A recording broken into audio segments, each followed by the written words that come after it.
자, 오늘 교재 볼게요. 85페이지 보시면 돼요. 85페이지.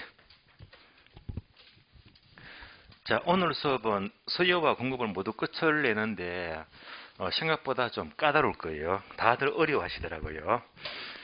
85페이지 보시면 괄호 5번 수요량의 변화와 수요의 변화, 이 부분은 원래 거의 출제가 된다고 보세요. 꼭 득점을 하셔야 됩니다. 자, 그러면 이제 칠판 보시면요. 지난 시간 수요와 공급을 보았습니다.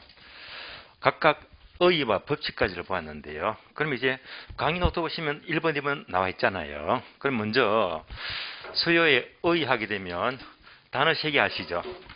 수요란 것은 일정 기간 개념이니까 유량입니까? 저량입니까? 유량이죠, 유량. 자, 상품을 구매하고자 하는 것은 사전적이다, 사후적이다, 사전적 개념이죠. 반드시 구매력이 뒷받침된 유효 수요이다. 여기까지가 의의가 되고요. 자, 법칙하게 되면 수요 법칙. 원칙과 예외가 있잖아요.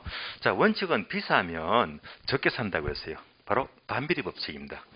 자, 반비례 법칙을 그래프로 그린다면 우하향 모양이다. 이렇게 나와 있잖아요. 여기까지 지난주 공부했고요. 다음에 이제 공급을 보시면 공급의 의의도 공급도 일정 기간이다. 유량 개념이 되고요. 상품을 판매하고자 하는 것이니까 역시 사전적 개념이 되고 유효 수요에 대비해서 유효 공급 개념이 돼요. 자, 공급 법칙을 보신다면 공급 법칙은 공급자 입장에서는 가격이 오를수록 많이 판다고 했죠. 그래서 비례 법칙이 돼요. 비례 법칙을 그래프로 그린다면 항상 우상향망이 된다. 여기까지를 지난주에 공부를 했어요. 자, 그러면 이제 오늘 수업은 이제 까다로워요. 어려워요. 수요의 결정 요인과 공급의 결정 요인입니다. 교재는 85페이지가 되고요. 자, 그러면 우선 교재를 보기 전에 수요 결정 요인은 무엇이냐? 수요 결정 요인은 쉬운 말로 수요를 움직이는 요인들 말이에요. 그 요인들이 엄청나게 많습니다. 그래서 책에도 내용들이 많지만 여러분들은 체계를 이렇게 잡는 것이 가장 편하게 공부를 하실 거예요. 자, 먼저 수요 결정 요인부터 보겠습니다. 첫 번째. 자, 거래와 가격입니다.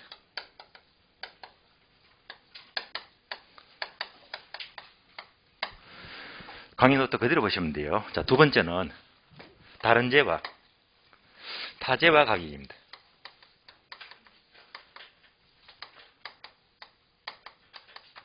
그러면 다른 재와 또는 타재와 하게 되면 종류가 두 가지가 있어요. 대체재와 보완재입니다. 아주 중요해요.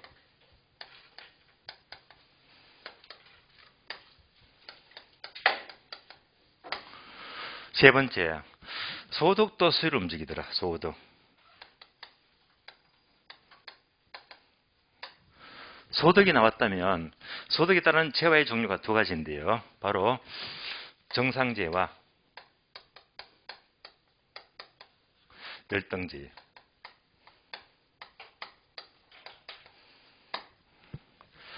다음 네 번째, 기호의 변화. 이것도 수요를 움직이더라. 다섯 번째, 소비자의 예상입니다. 물론 이 외에도 등등등등 아주 많습니다. 일일이 이어갈 수가 없어요. 대표적으로 5가지를 공부하자. 그러면 여기서는 여러분들이 설명을 듣는 것보다 우선 결론부터 하시는 거죠. 결론부터 기억합니다. 자, 결론은요. 첫 번째, 거래와 가격. 얘는요. 결론입니다.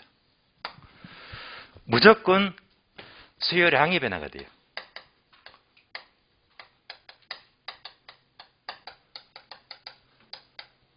그래서 강의 노트에서 이렇게 적어주셔야 됩니다. 아주 중요합니다. 수요량의 변화가 돼요.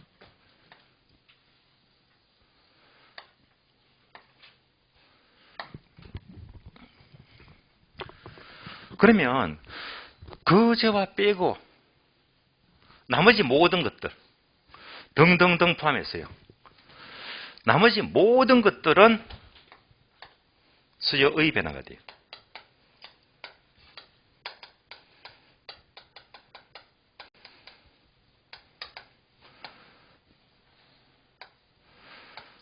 자, 구분되시죠? 거제와 가격 무조건 수요량의 변화. 이거 빼고 나머지는 모두가 수요의 변화가 돼요. 그러면 수요량의 변화는 뭡니까 하게 되면 얘는요. 결론부터 본다면 수요 곡선상에서 움직입니다.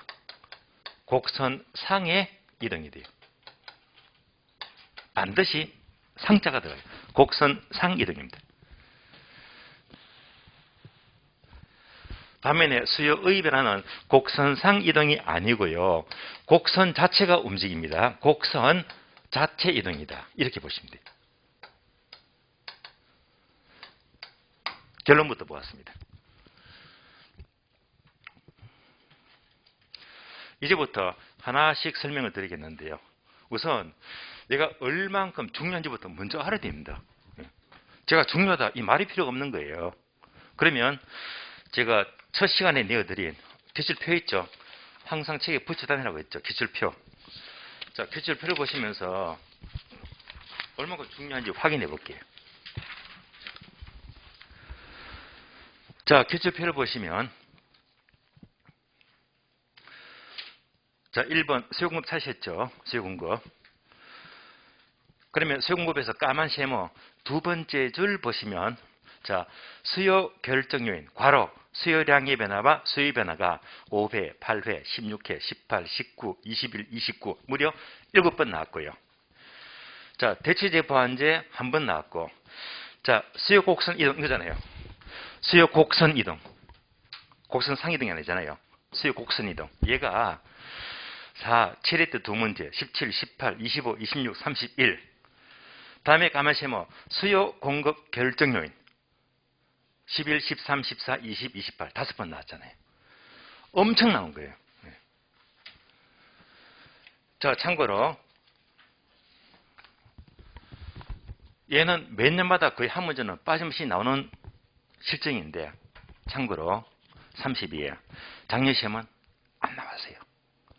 작년에 안 나왔기 때문에 올해는 거의 유력하다고 봐야 됩니다. 그래서 올해는 거의 나온다면 시중 8구 나올 거예요. 나온다면 꼭 득점을 해야 됩니다.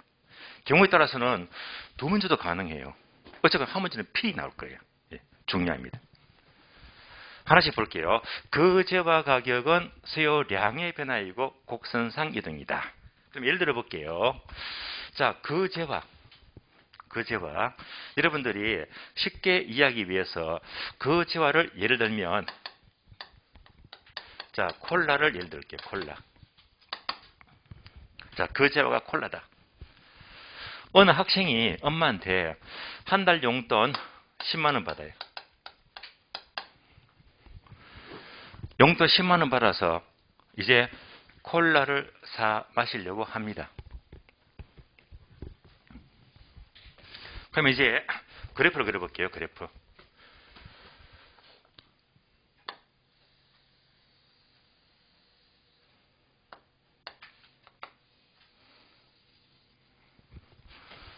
가격과 수량이죠. 가격, 프라이스, 수량, 퀀터티가 돼요. 거제와가 콜라니까 이제 이 그래프는요. 콜라 가격, 콜라 수량입니다. 그럼 우리가 지난주 공부했잖아요. 수요 법칙은 반비례 법칙이니까 그래프를 그리면 우하향 모양이다. 우하향 이렇게 나오잖아요. 얘가 바로 수요 곡선입니다. 그럼 이제 이 학생이 용돈 10만 원 받아서 이제 한 달 동안 콜라를 사 마시려고 합니다. 참고로 뭐 가격은 다를 수 있겠지만 콜라 한 캔에 1,000원 잡을게요. 1,000원. 자, 1,000원일 때 매일 한 캔씩 마셔야지. 한 달이면 30캔입니다. 그래서 이렇게 돼요.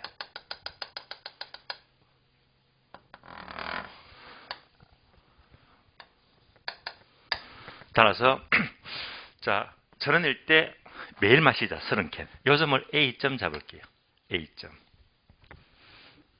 이렇게 계획을 하고 있는데 갑자기 콜라 값이 껑충 올라갑니다. 한 캔에 1,000원에서 1,500원이요. 자, 비싸면 많이 마신다, 적게 마신다, 적게 마시죠. 이렇게. 요점을 B점. 비싸니까 적게 마시자. 자, 30캔에서 20캔으로 이렇게 줄여야 됩니다. 그러니까 가격이 비싸니까 적게 마신다. 그대로 반대 관계를 알 수 있잖아요.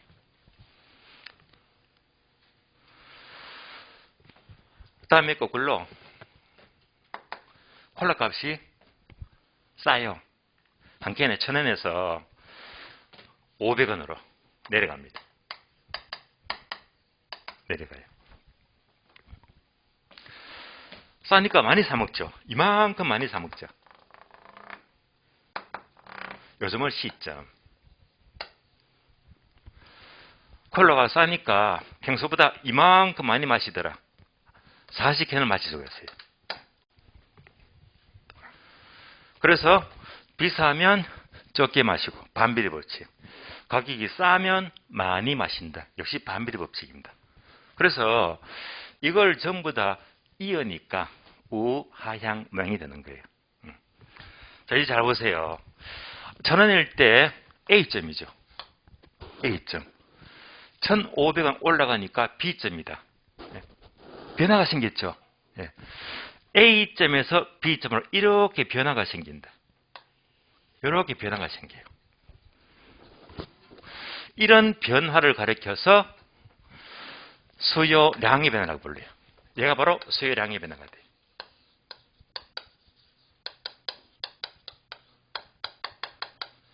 그래서 그래프를 보니까 결국 수요량의 변화는 동일한 곡선 상에서 A점, B점, A점, C점 왔다리 갔다리 이렇게 이동합니다. 그래서 곡선상 이동이 되는 거예요.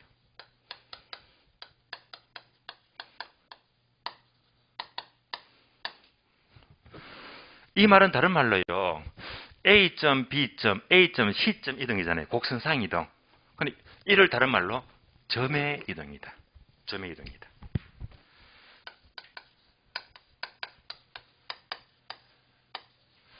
그런데 우리 시험은 얘는 출제가 안 돼요. 항상 묻는 것이 결론. 그 재화 가격은 곡선상에서 이동합니다. 곡선상 이동이고요. 이것을 가리켜서 학자들은 이를 수요량의 변화라고 부르자 약속을 한 거예요. 답이 나왔습니다. 그 재화 가격 이꼴 곡선상 이동 이꼴 수요량의 변화다. 다 똑같단 말입니다. 여기까지. 자, 여러분들은 이제 이랬습니다. 그 재화 가격은 곡선상의 이동이고 이를 수요량의 변화라고 불러요. 그럼 이제 그 재화 빼고 나머지는 모두가 그림이 달라집니다. 이제 나머지를 이제 보도록 합니다. 다시 그래프.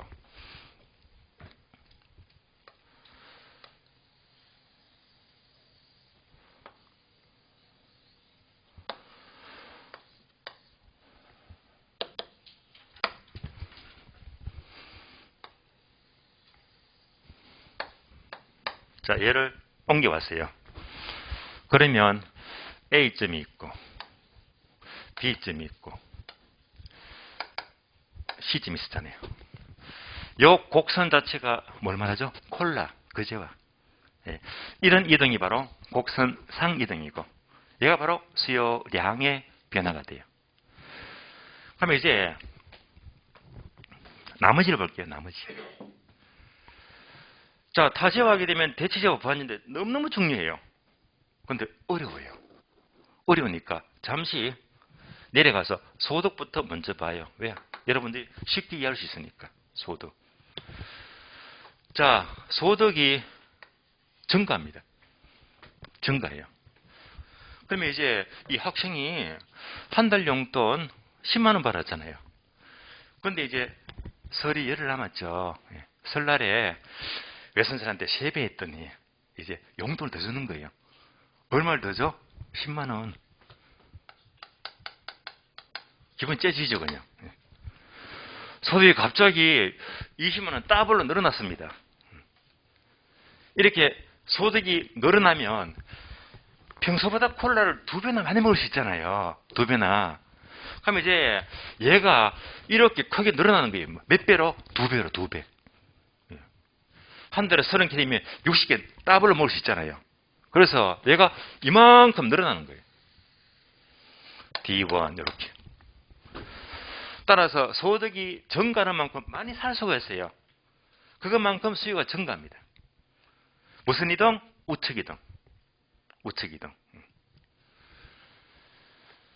거꾸로 용돈 10만 원 받는데 엄마가 갑자기 얘야 요즘 코로나 때문에 장사를 안 되고 먹고 살기가 힘들대요. 그래서 너 용돈 한 달에 10만 원 못 주겠대. 5만 원밖에 못 주겠대요. 큰일 났습니다. 10만 원이 아니고 5만 원밖에 못 주겠대요. 소득이 절반으로 뚝 떨어집니다.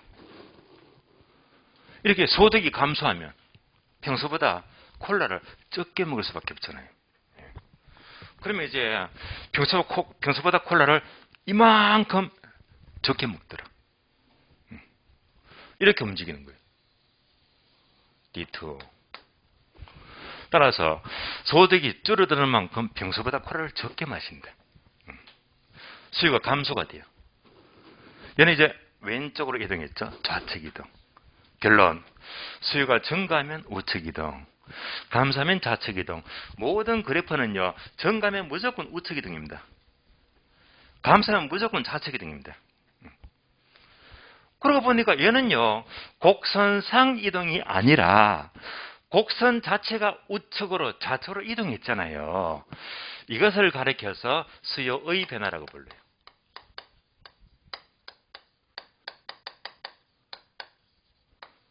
결국 수요의 변화라는 것은 이렇게 곡선 자체가 우측으로 좌측으로 곡선 자체가 이동하더라. 곡선 자체 이동입니다.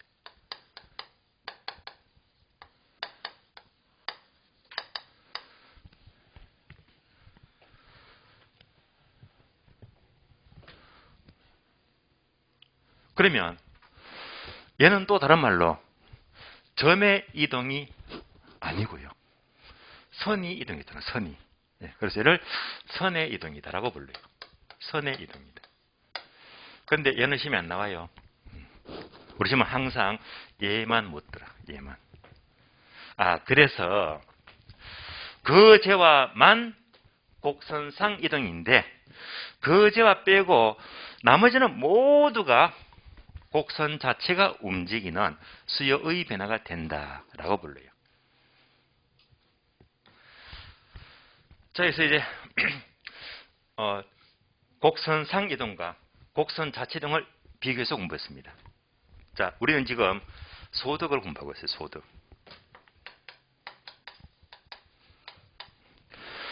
그러면 소득에 따라서 재화 종류가 두 가지입니다. 정상재와 열등재.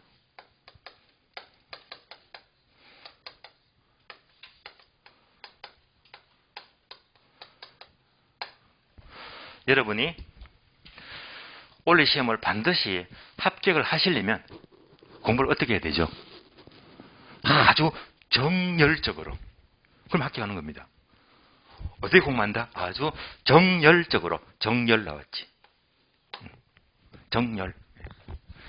따라서 소득만 나왔다면 기계적으로 소득하면 무조건 정열 바로 떨려야 됩니다. 소득, 정열 이렇게 정상재와 열등재입니다. 여기서 소득이 증가하면 정상적으로는 수요가 많이 살 수 있잖아요. 증가합니다. 그래서 얘가 정상재가 돼요. 따라서 소득이 증가할 때 일반적으로 수요가 증가하잖아요. 이런 재화가 정상재가 되고, 거꾸로 소득이 증가하니까 오히려 안 사더라, 수요가 감소하더라, 이런 재화가 열등재가 돼요. 정열.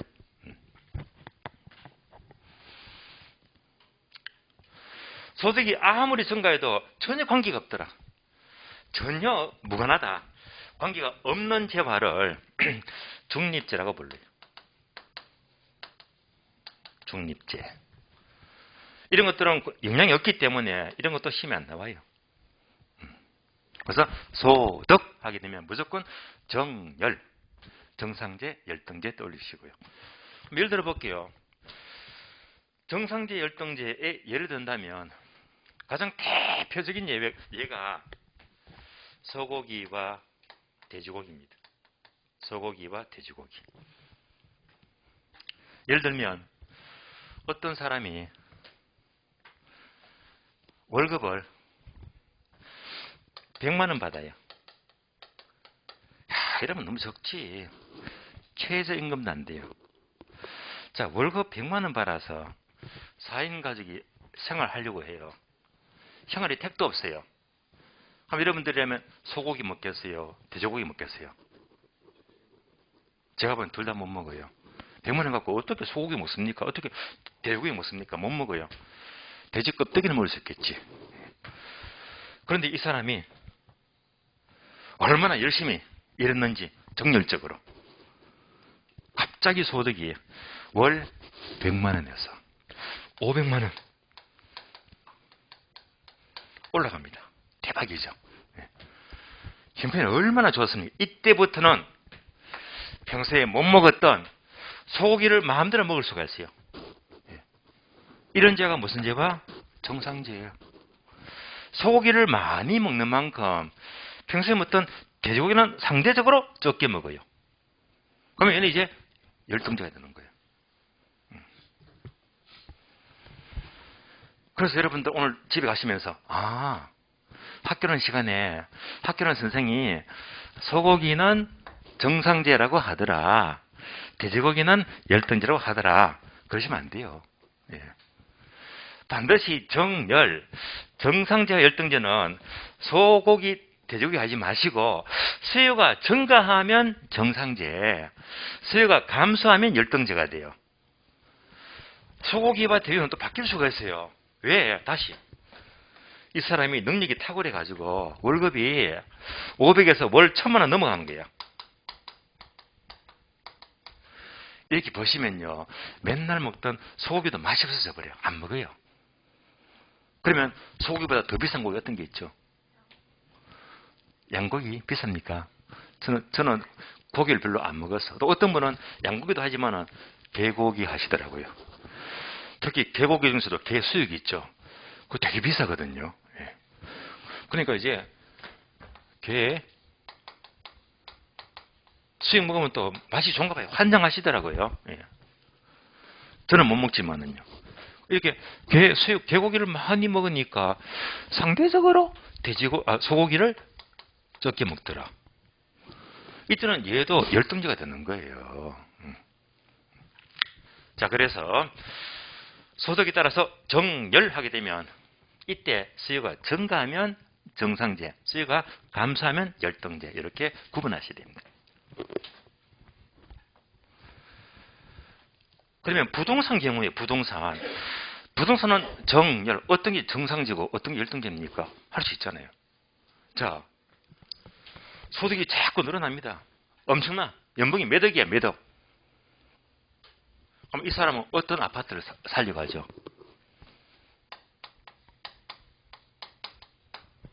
큰 평수지.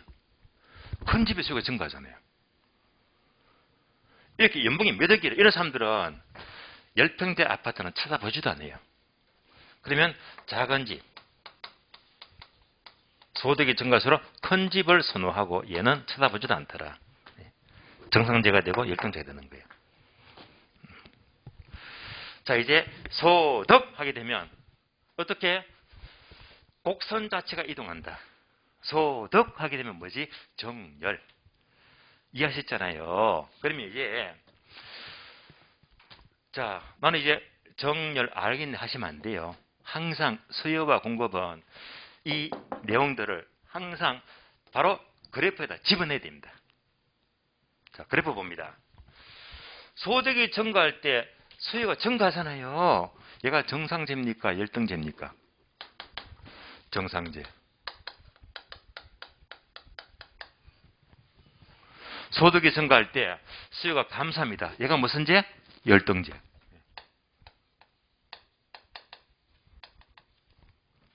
따라서 소득 증가 시 우측이동 정상제, 좌측이동 열등제.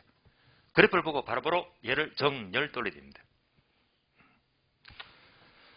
그래서 우리 시험은 특히 그래프를 많이 물어요. 그래프를 딱 보자마자 이렇게 정렬 돌려야 됩니다. 자, 이제 소득 끝났습니다. 소득 하니까 뭐지? 정렬.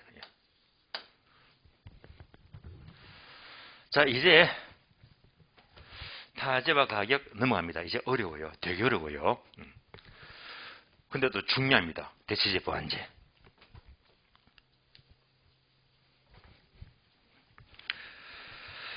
자, 그러면 타제와 가격입니다. 타제와.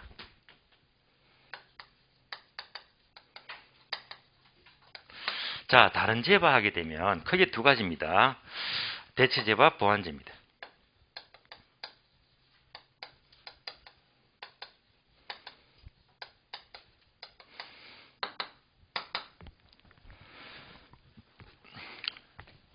그러면 이제 강의 노트 보니까 이렇게 나와 있잖아요. 타제화가 있고.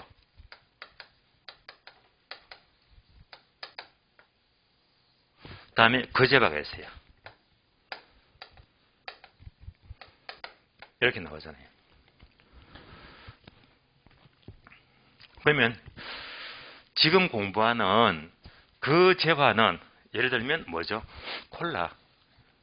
지금 콜라예요, 콜라. 그래서 그 재화는 콜라다.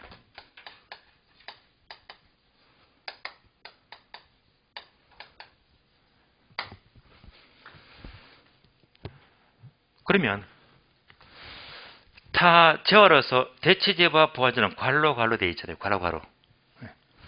첫 번째, 대체제가 뭡니까? 하게 되면 대체제는요, 대신할 수 있는 거. 여러분 잘 아시잖아. 콜라 대신에 뭐 마십니까? 사이다. 사이다 적어주시면 돼. 콜라 대신에 사이다 마시니까 얘는 대체제가 돼요. 그러면 보완제는 뭡니까? 하게 되면 보완제. 보완제는요, 바늘과 실의 관계예요. 바늘과 실. 뗄래야 뗄 수가 없는 관계를 말해요. 자, 그러면 오른손에 콜라 들고 있으면 왼손에 뭘 들고 먹죠? 콜라하고 뭐? 예, 햄버거. 맞습니다. 또 콜라면 뭐지? 피자. 예. 콜라면 뭐 치킨도 되겠지. 모두가 뭐지? 같이 먹잖아. 이게 바로 보완제가 돼요. 보완제. 그래서 저는 여기다가 햄버거를 집어넣을게요. 뗄 수가 없잖아요. 상호 보완 관계. 자, 오른손에 콜라니까 왼손은 햄버거잖아요. 제가 이렇게 물었더니 어떤 분들은 또 뜻밖의 답을 해요. 오른손에 콜라, 왼손에 먹 하니까 빨대 하더라고요. 그러시면 안 돼요. 예. 콜라와 햄버거는 바로 보완제다. 같이 움직입니다. 그래서 이런 사이다 햄버거 가격이 콜라를 움직입니다. 그러면 대체제와 보완제는 우리 주변에 굉장히 많잖아요. 예를 들면 커피. 자, 지금부터 대체제인지 보완제인지 예를 들어 볼게요. 커피와 프림은 대체제입니까? 보완제입니까? 같이 먹으니까 보완제. 커피하고 녹차는요? 커피 대신에 녹차 마시니까 대체제. 우리 속담에 꽝 대신 달기 있잖아요. 꽝과 달은 뭐? 대체제. 꽝 대신에 달기니까 대체제가 되고요.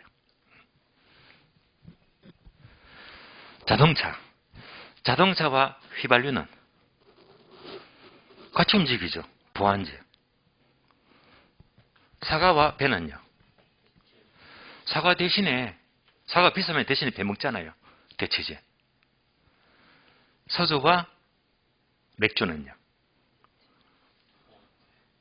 어떤 분은 대체자시고 어떤 분은 보완자시고 소주와 맥주는요. 둘 다 될 수가 있어요. 그러니까 소주 대신에 맥주 마시면 이든 대체제가 되지. 근데 소주에다가 맥주를 섞어 마시면 소맥이 되죠. 그러면 보완제가 되겠지. 그러니까 술의 경우는요. 대체제가 되기도 하고 섞어 마시면 보완제가 되기도 합니다. 둘 다 가능합니다. 어떤 분은 소족하니까 희한한 사람 봤어요. 드물지만은요. 아니 소주 잔이 있잖아요. 소주를 이만큼 붓고요. 다음에 또 이만큼은요. 생수, 물을 부어 마시더라고요. 그래서 어떻게 소주하고 물을 섞어서 마시는지 그러면 보완제가 되긴 되는데 참 특이한 취향이더라고요. 소주에다 물을 부어 마신다. 예. 어릴 때 부산에 있는 저희 동생은요. 아주 어릴 때 지금은 초등학교지만 옛날에 국민학교였잖아요. 그때 이 동생이 특이해요. 우유를 얼마나 좋아했는지 우유. 근데 우유가 귀했거든요. 우유에다가 밥을 말아 먹더라고요. 그러면 이제 걔는 이제 우유랑 밥을 이제 보완제가 되는 거예요. 보완제가. 예. 저는 한 번도 못 먹어봤는데 느끼하잖아요. 그걸 어떻게 밥을 말아 먹습니까, 그죠? 예. 자, 그래서 대체제와 보완제를 이해했습니다. 그럼 항상 수요 법칙은 가격에 따라서 수요량이 움직이잖아요. 항상 PQ가 나야 됩니다. 가격과 수량입니다. 그래서 타재와 가격이 거재와 수량을 어떻게 움직이느냐. 그래서 PQ가 돼요. 가격과 수량입니다.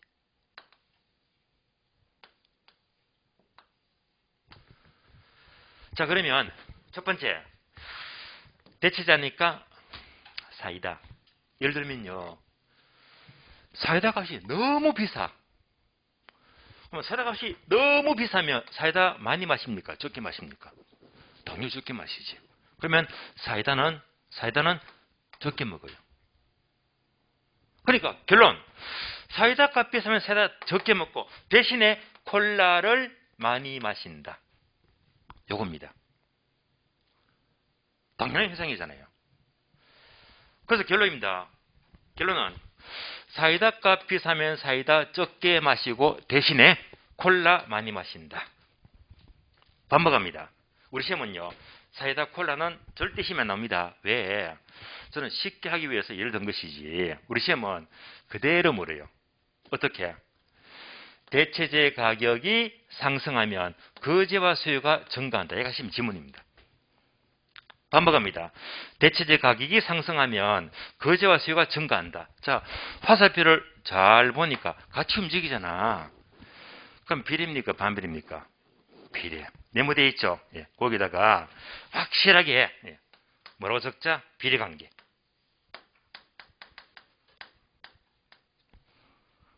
그래서 대체제 나왔다면 무조건 증가, 감소 같이 움직입니다. 따라서 대체제만 나왔다면 무조건 뭐 증가하면 증가하고 감소하면 감소한다. 무조건 같이 움직입니다. 생각하면 시간 모자라고 지문 헷갈려 버립니다. 예.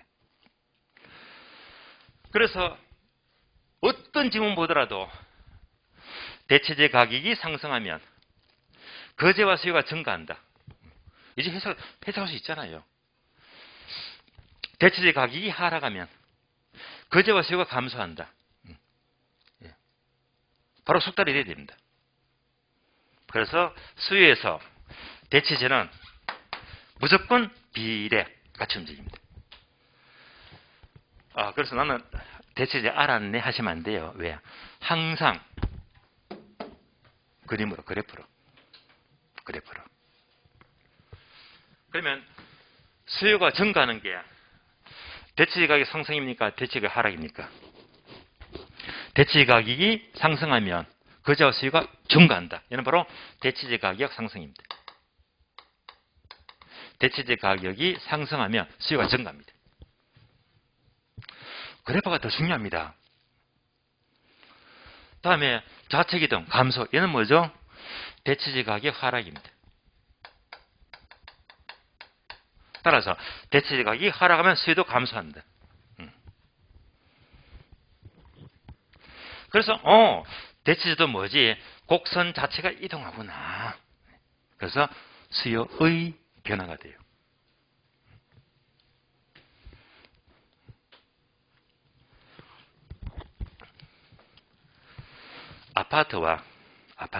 빌라. 아파트와 빌라는 대체제일까요? 보완제일까요? 아파트 대신에 빌라 사니까. 그럼 대체제가 돼요. 그럼 상식에서 보세요. 아파트가 너무 비싸면 아파트 안 사겠지. 대신에 빌라 많이 사잖아요. 같이 움직이지. 그래서 우리 시험 항상 사이다 콜라를 안 먹고 아파트 빌라를 물어. 대체제. 또 우리 시험은요. 자, A하고 B를 집어넣어요. A제, B제. A제, B제만 나왔다면 다른 제하거나 그러면 대체제면 보완제입니다. 그러면 이제 질문이 뭐냐? A제 가격이 상승할 때 B제 수요가 증가하면 무슨 제? 대체제. 바로바로 풀어야 됩니다. 여기까지가 대체제가 돼요. 다음에 보완제. 자, 보완제는 같이 움직이죠. 콜라와 햄버거. 그럼 여기다가 햄버거를 집어넣자. 햄버거 값이 너무 비싸요. 햄버거 값 비싸면 당연히 햄버거를 적게 먹지. 햄버거 적게 먹는 만큼 콜라를 많이 먹어요. 적게 먹어요. 적게 먹지. 그래서 결론. 햄버거 값이 비싸면 햄버거 적게 먹으면서 같이 콜라도 적게 마신다. 그런데 우리 시험은 콜라와 햄버거는 시험에 안 나온다고 했잖아요. 문장 그대로 묻습니다. 어떻게 묻지? 보완제 가격이 상승하면 거제와 수요가 감소한다. 얘가 시험 지문입니다. 그럼 잘 보시면 보완제 가격이 상승하면 거제와 수요가 감소하면 화살표를 잘 보니까 같이 움직인다, 반대로 움직인다? 반대로 움직이지. 그래서 네모에다가 반비례 쓰시고 꼭 기억하셔야 됩니다. 반비례 관계. 보완제는 반비례 관계. 그래서 보완제 문장만 나왔다면 무조건 반대로 움직여. 반대로. 증가하면 감소하고 감소하면 반대로 증가하고. 이것이 지금 지문입니다. 그래서 보완제 가격이 상승하면 반대로 거제와 수요가 감소하고요. 보완제 가격이 하락하면 반대로 거제와 수요가 증가하더라. 바로바로 해석이 됩니다. 그러면 우리 시험은 여기다가 또 A제, B제, C제를 집어넣어요.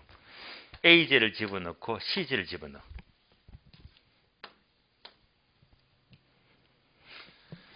A제 가격이 상승할 때 C제 수요가 감소했다면 무슨 제? 보완제. 얘가 시험 지문입니다. 여기까지가 대체제와 보완제고요. 그러니까 보완제는 반비례 관계구나. 여기까지가 절반의 완성입니다. 항상 뭘로 관계를 짓자? 그래프. 그러면 보완제는 반대로 움직인다고 했잖아. 그러면 이렇게 수요가 증가하면 뭐가 되겠지? 보완제 가격은 하락입니다. 반대로 움직이니까. 그래서 보완제 가격이 하락하면 반대로 거제가 수요가 증가한다. 수요 감소죠. 얘는 바로 보완제 가격 상승이다. 보완제 가격이 상승하면 반대로 거제가 수요가 감소하더라. 그래프 보고 해석이 됩니다. 특히 대체제는 같이 움직이니까 빨리빨리 해석이 되는데 보완제가 좀 빨리빨리 해석이 안 될 거예요. 대체제와 보완제는 언제나 중요합니다. 굉장히 중요합니다. 반복합니다. 불러주세요. 자, 대체제는 비례, 반비례 무슨 관계? 비례 관계. 보완제는 비례, 반비례 무슨 관계야? 반비례 관계. 연습. 오늘 지문 보세요.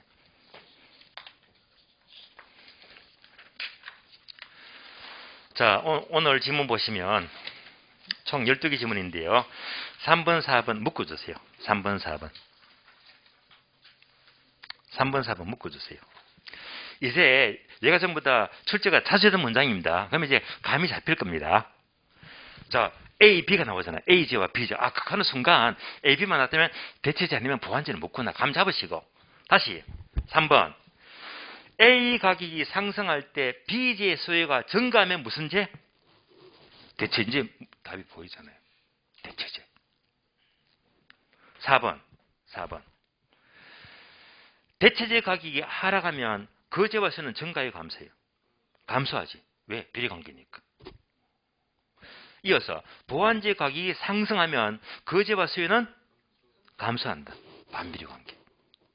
이제 문제가 풀릴 겁니다. 예. 여기까지요.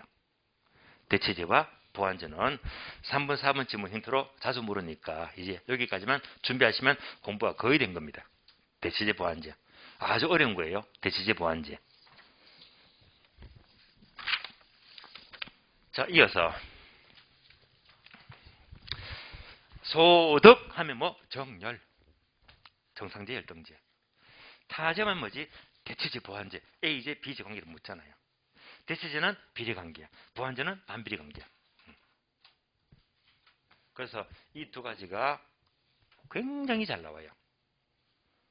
또 이 많은 것 가운데 가장 중요한 것이 얘가 가장 중요합니다. 대체제, 보완제. 가장 중요한 게 뭡니까? 가장 잘 나오면서 틀린 것도 많이 물어요. 그래서 사실 얘만 비례관계, 반비례관계만 완벽히 정리가 되었다면 그냥 이 부분은 득점을 하셨다고 보시면 돼요.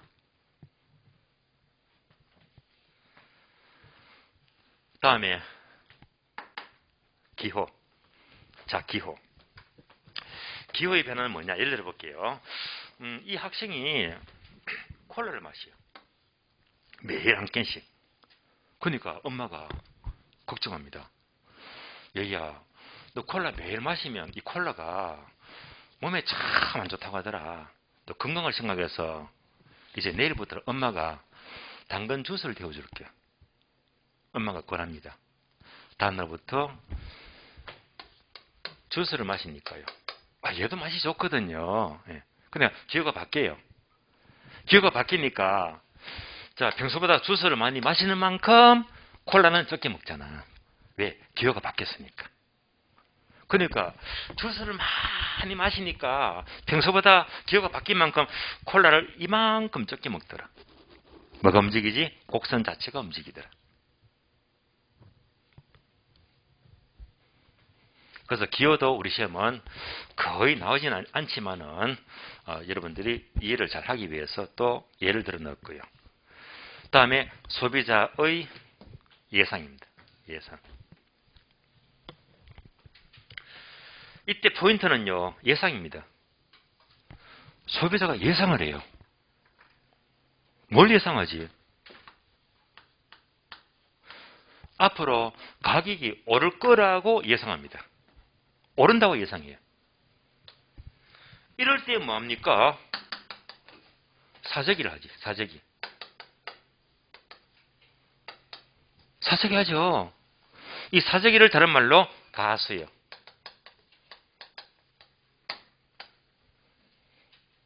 사재기 하더라. 가수요. 예를 들면 자, 아직까지 편의점 가면 담배값이 4,500원이잖아요. 한 갑에. 근데 정부가 이제 발표합니다. 2월 달부터 설 지나면 담배값을 한 갑에 4,500원에서 10,000원을 올리겠대. 한 갑에 10,000원이래요. 누구든지 오를 거라고 예상하고 있잖아요. 그럼 오르기 전에 미리 뭡니까? 사재기 하지. 가수요. 그러니까 이 소비자 예상 가수요도 곡선 자체를 움직입니다. 곡선 자체를.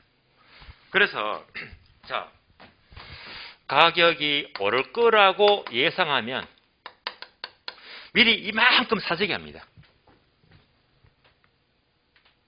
거꾸로 가격이 내린다고 예상합니다.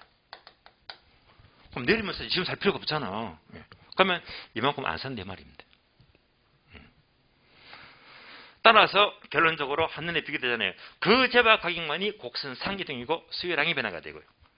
거제와 빼고 나머지 등등등등 많습니다. 이 모든 것들은 곡선 자체가 움직이는 수요의 변화가 된다 라고 보시면 돼요. 자, 정리 끝났습니다. 수요량의 변화와 수요의 변화, 수요 결정률 이런 것들은요, 작년에 안 나왔기 때문에 올해는 거의 나온다고 보세요. 득점을 하세요. 한번 응용하고 연습합니다. 자, 그러면 우리 시험 어떻게 물을까? 이렇게 잘 물어요. 다음 중에서 수요의 변화에 속하지 않는 것은 1번, 2번, 3번, 4번, 5번 정답 몇 번? 딱 보이잖아. 그러면 득점하지. 그럼에도 불구하고 틀림없이 앞으로 요 문제 자주 봅니다. 분명히 답 1번 했잖아요. 1번 해놓고 다 이해해놓고도 희한해. 문제만 나와버리면 못 풀어. 다 알고도 못 풀어요. 그만큼 뭐지? 먼저는 경험을 쌓아야 됩니다. 앞으로 이런 문제 보게 되면 뻔히 알고도 얘를 답을 못 찾아요. 그러니까 우리가 아는 거하고 문제 풀면 달라지더라. 나중에 경험을 하게 될 거예요. 다시 이제 여기에 속하지 않는 것 이렇게 물으면 쉬운 겁니다. 바로 답이 보이니까. 근데 이제는 다이어트 이제 예를 물어. 자, 문제 넘어갑니다. 이런 문제 앞으로 많이 봅니다. 수요의 변화는 곡선 자체 이동이다. 우측 이동은 증가, 좌측 이동은 감소. 그래서 우리 시험은요, 우측 이동과 좌측 이동을 많이 물어요. 이게 중요합니다. 그래프 안 그리고 말로 물어요. 다음 중에서 수요 곡선을 우측으로 이동을 시키는 것이 아닌 것은 1번, 2번, 3번, 4번 틀린 답 한 개 집어넣겠지. 이때 틀린 답이 무조건 대체되면 부한절 집어넣더라 이 말입니다. 이렇게 한다고 쉬운 겁니다. 근데 우리 시험은 최근에 가장 많이 묻는 게 박스를 물어요. 박스를 물어요. 다음 중에서 수요 곡선의 우측 이동. 우측 이동은 수요 증가입니까? 감소입니까? 수요 증가. 그러니까 우측 이동이나 수요 증가를 물어요. 여기에 속하는 것은 모두 몇 개인가?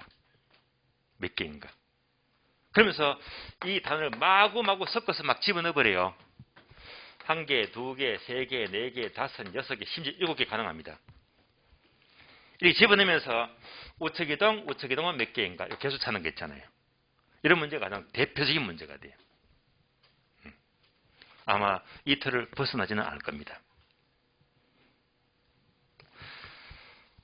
자, 그러면 이제 여기까지 설명을 다 들었으니까 책을 보고 확인합니다. 85페이지. 자, 이제 박스 그림 있죠? 그림 보니까 이제 그림이 눈에 들어올 거예요. 1번 수요량이 변하는 딱 보니까 점의 이동, 곡선 상이동 나와 있잖아요. 오른쪽 수요의 변화, 2번 수요의 변화는 곡선 자체가 우측으로 좌측으로 이동하다. 이제 그림이 눈에 쉽게 들어올 거예요. 1번 문장들입니다. 수요량의 변화는 동그라미 1번과 2번이 있죠. 동그라미 1번 보게 되면 두 번째 줄 해당 상품 가격이 변할 때 밑줄 아세요? 해당 상품 가격 밑줄, 얘가 바로 거제화 가격입니다. 2번 내려가요. 2번 밑줄 아세요? 수요 곡선상의 점의 이동 밑줄. 수요 곡선상 이동이죠. 점의 이동이죠. 설명 다 드렸고. 바로 2번 내려갑니다. 수요의 변화는 1번 밑줄 아세요? 해당 상품 가격 이외의 나머지 모든 다른 요인들 밑줄. 그러면 이외 동그라미, 거제와 가격 빼고 이외 모든 게 전부 다 수요의 변화가 돼요. 2번 내려가죠. 밑줄 합니다. 수요 곡선 자체 이동 밑줄, 곡선 자체 이동입니다. 우측 이동은 증가, 좌측 이동은 감소예요. 다음 페이지 넘어갑니다. 다음 페이지 보시면, 자, 괄호 6번이 있죠. 자, 수요 변화 요인으로 괄호 곡선 자체 이동 요인, 얘가 바로 수요의 변화잖아요. 그러면 이제 괄호 6번 이거잖아요. 거제와 빼고 나머지가 모두가 곡선 자체를 이동을 시키잖아요.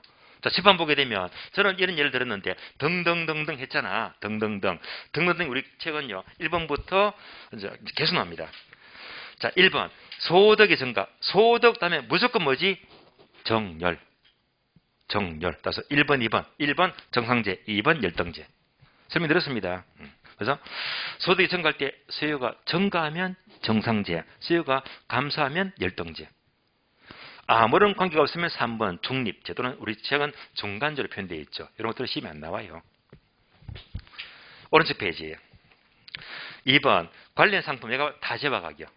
다재화. 그래서 1번, 2번. 1번 대치제, 2번 보완제. 설명이 국어조절 되어 있잖아. 이러면 핵심을 알고 있잖아. 한 번 더. 대치제는 무조건 비례입니까? 반비례입니까? 비례, 비례. 대신에 따뜻하면 그냥 비례 관계만 떠올리고 문장 안 읽어도 괜찮아요. 문제도 풀어보니까 문제가 풀렸잖아요. 2번 보완제. 보완제는요. 비례 관계, 반비례 관계. 반비례, 반비례. 지문도 풀었잖아요. 그러니까 이제 대시제 보완제가 비례 반비례 알았다면 구구절절 책을 다 읽을 필요까지는 없대 말입니다. 왜? 핵심을 다 알았으니까. 안 읽어봐도 괜찮아요. 다음 페이지. 3번 독립제. 독립제는 볼까요? 대치제 보완제 나왔잖아요. 대치제는 정가 비례관계. 예? 보완제는 정가면 감소하는 반비례관계. 자, 콜라하고 사이다는 대치제. 콜라하고 햄버거는 보완제. 그러면 콜라하고 김치는요? 아무런 관계가 없잖아요. 만약에 콜라 대신에 김치를 먹는다면 대치제가 되겠지만 그런 사람 없잖아. 콜라 먹어서 앉아서 막 김치를 먹더라. 같이 먹으면 보완제 되겠지만 그런 사람 없잖아요. 그러니까 김치는 콜라하고 김치는 아무 관계가 없어. 얘가 바로 독립제. 독립제. 독립제는 시험에 안 나와요. 대치제 보완제 묻습니다. 그래서 3번 기타 수요 변화 요인. 기타. 칠판 볼까요? 등등등등등 많다고 했잖아. 그래서 얘는요, 제가 일일이 다 읽지는 않을게요. 기타, 이렇게 읽으면 상식으로 다 이해가 될 수 있는 부분이기 때문에. 예를 들면 1번, 인구가 증가하면 수요가 증가하잖아요. 이런 것도 기타 요인입니다. 3번, 금리가 하락한다. 금리가 하락하면 수요가 증가하겠지. 그래, 차근차근 읽어보시면 돼요. 3번, 거래 규제가 완화가 되는 만큼 분위기 좋죠. 수요가 증가합니다. 그래서 이 항목들 여러분들이 차근차근 읽어보시고 바로 등등등등 여기 속하더라. 7번 봅니다. 7번. 개별 수요와 시장 수요. 개별 수요와 시장 수요. 이것도 출제가 되기 때문에 설명을 드릴게요. 포인트가 뭐냐? 자, 그러면 바로 박스 그래프 그림 보세요. 자, 그래프는 이렇게 나와 있어요.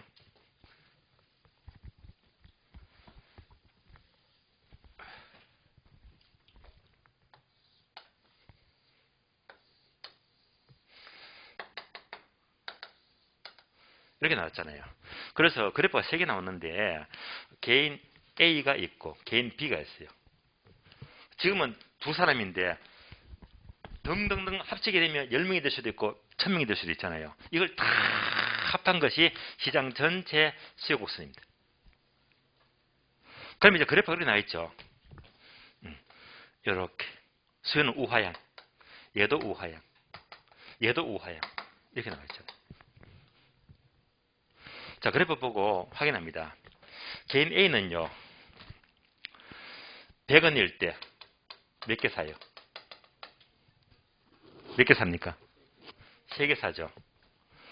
개인 B는 100원일 때 몇 개 삽니까? 4개 사요. 합치면 얼마? 7개. 합치니까 7개잖아. 얼마나 쉬워요. 그러니까 개인들 합치니까 전체가 7개가 돼. 그래서 개별 곡선을 전부 다 합한 것이 시장 전체 곡선인데 분명히 보세요. 3개하고 4개 합치니까 7개가 됐잖아. 그래프를 잘 보세요. 개별 곡선은 전부 다 그래프가 가파르잖아요. 전부 다 합하니까 7개야. 합하니까 더 가파라지세요. 완만해졌어요. 완만해졌지. 끝. 당연히 완만한 그림이잖아요. 따라서 결국 개별 수요것을 합하게 되면 시장 전체가 되고 결국에는 더 가파라집니까? 완만해집니까? 완만해진다. 끝. 이걸로. 그러면 더 이상 알 필요가 없어요. 그래서 얘는 동그라미 2번 보시면 2번 시장 수요에서 동그라미 1번, 2번, 3번 중에 2번만 집중하세요. 2번. 일반적으로 밑줄하세요. 시장 수요 곡선은 개별 곡선보다 완만하게 괄호 탄력적으로 밑줄. 우리 시험은 완만하다, 가파르다만 묻습니다. 완만하다, 가파르다. 시장 곡선은 완만해집니다. 자꾸 가파라진다 틀린 문장이지. 완만해집니다. 자, 이상으로 수요 결정을 모두 마치겠고요. 쉬었다가 다음 시간은요 공급 결정을 보겠습니다. 쉬겠습니다.